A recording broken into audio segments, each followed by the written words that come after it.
Entre dans un supermarché et regarde le rayon des viandes. Tu y trouveras du bœuf, du poulet, du porc, de l'agneau, parfois du chevreau, du lapin ou du gibier. Cherche maintenant les animaux qui chassent toutes ces espèces. Pas de côtelettes de loup, pas d'escalope d'aigle, pas de rôti de lion. Ce constat se répète presque partout. Les humains mangent surtout les proies, très rarement les prédateurs. Ce n'est pourtant pas une règle absolue. Le thon, le saumon et beaucoup d'autres poissons sont eux-mêmes des chasseurs. Dans certaines régions, on consomme aussi de l'ours, de l'alligator ou d'autres animaux carnivores. La véritable question est donc plus précise. Pourquoi les grands prédateurs terrestres ne sont-ils presque jamais devenus des aliments courants ? La première explication se trouve dans la chaîne alimentaire. Les plantes ne captent qu'une petite partie de l'énergie du soleil. Les herbivores mangent ces plantes, mais utilisent l'essentiel de cette énergie pour respirer, se déplacer, maintenir leur température, digérer et tout simplement rester en vie. Lorsqu'un prédateur mange l'herbivore, une grande partie de l'énergie se perd à nouveau. Les écologues décrivent ce phénomène à l'aide des niveaux trophiques. La célèbre règle des 10% n'est qu'un ordre de grandeur. Elle ne s'applique pas exactement de la même manière dans tous les écosystèmes.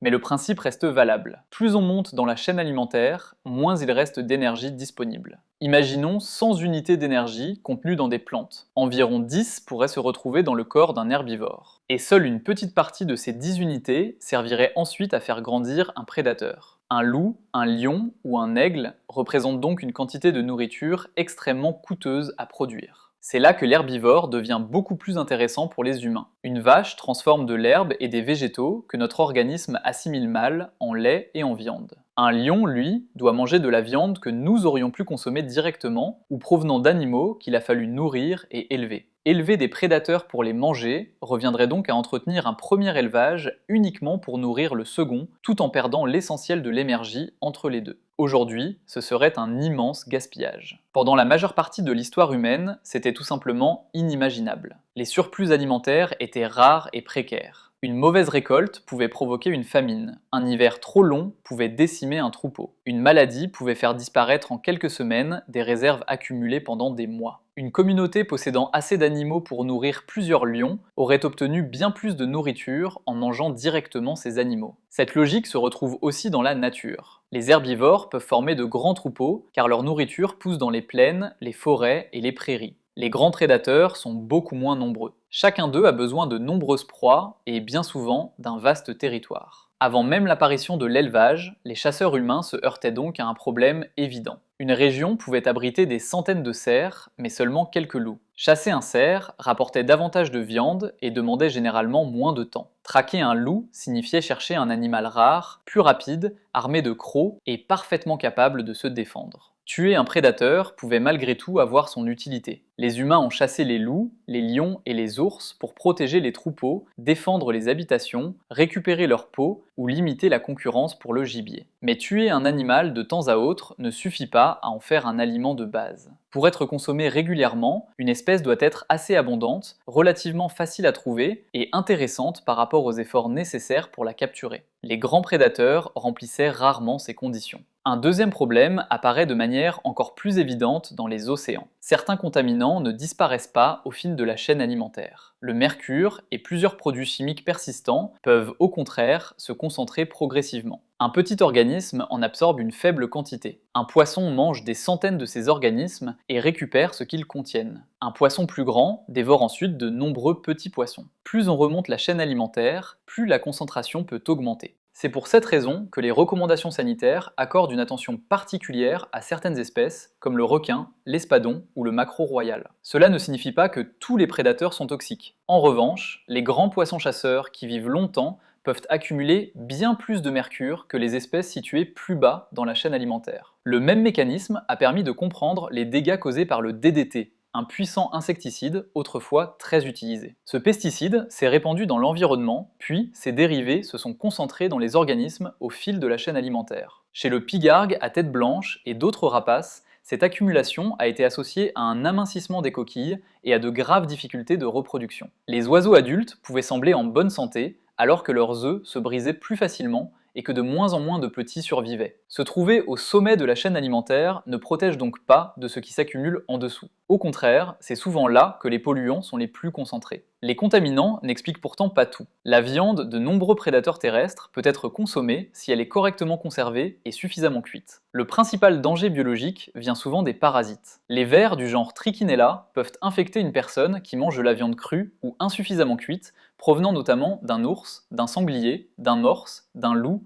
ou de certains félins sauvages. Le problème ne concerne pas uniquement les prédateurs, et les cas restent rares dans beaucoup de pays. Mais les carnivores et les omnivores sauvages peuvent participer à des cycles parasitaires qui rendent leur viande risquée lorsqu'elle est mal préparée. Une cuisson suffisante élimine l'essentiel du danger. La congélation, elle, ne suffit pas toujours. Certaines espèces de Trichinella, présentes chez les animaux sauvages, résistent à de très basses températures. Les muscles ne sont d'ailleurs pas les seules parties de l'animal à prendre en compte. Certains organes peuvent contenir des concentrations dangereuses de substances pourtant indispensables à faible dose. Le cas le plus connu est celui du foie de l'ours polaire, qui peut renfermer une quantité extrêmement élevée de vitamine A. Une intoxication aiguë à la vitamine A peut provoquer de violents maux de tête, des nausées, une déquamation de la peau et d'autres symptômes graves. Cela ne signifie pas que toute la viande de l'ours polaire présente le même risque. Le danger vient surtout du foie, dans lequel la vitamine A peut atteindre une concentration que le corps humain n'est pas capable de supporter. Les peuples vivant dans l'Arctique connaissaient cette limite bien avant que la science puisse parler de rétinol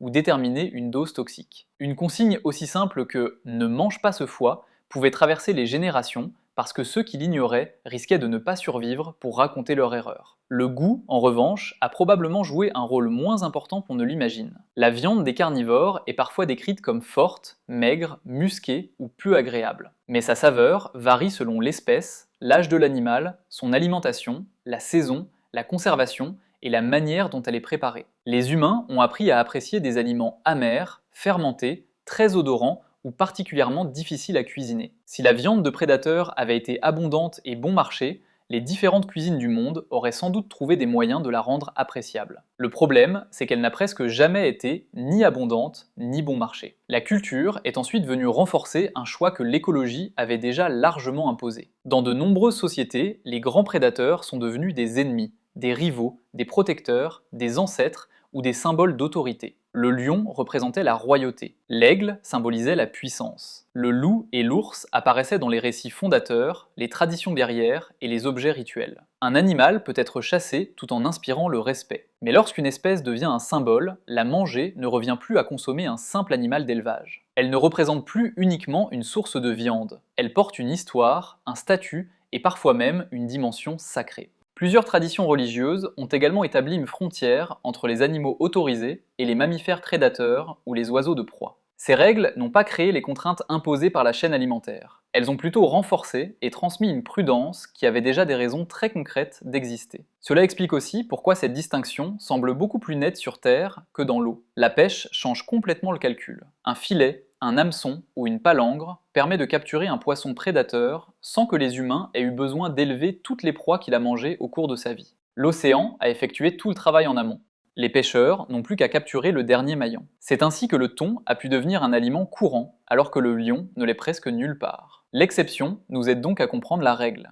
Nous mangeons certains prédateurs lorsque la nature a déjà supporté le coût de leur croissance, lorsqu'ils peuvent être capturés efficacement, lorsque les risques sanitaires sont maîtrisables et lorsque leur consommation est culturellement acceptée. Nous les évitons lorsque leur élevage ou leur chasse exige trop d'énergie, lorsqu'ils sont rares et dangereux ou lorsque leur organisme concentre des parasites et des substances nocives. Il n'y a jamais eu de décision commune prise par l'ensemble de l'humanité pour retirer les prédateurs du menu. Partout dans le monde, différentes populations se sont simplement heurtées aux mêmes limites. Un herbivore transforme la base de la chaîne alimentaire en une nourriture directement accessible. Un carnivore se trouve à l'issue d'une longue succession de pertes énergétiques. L'un peut souvent être regroupé en troupeaux, domestiqué, élevé et reproduit. L'autre dépend de tout un écosystème vivant sous lui. Lorsque la religion, les traditions et les symboles se sont ajoutés à l'histoire, l'écologie avait déjà commencé à décider de ce que nous mettions dans nos assiettes. La vache est devenue une source de nourriture parce que l'herbe poussait partout et qu'elle pouvait la transformer en lait et en viande. Le loup, lui, devait d'abord manger ce que nous aurions pu manger directement. Ce n'est donc ni son goût, ni son apparence, ni une peur mystérieuse qui l'ont tenu loin de nos assiettes. C'est d'abord l'économie impitoyable de la chaîne alimentaire.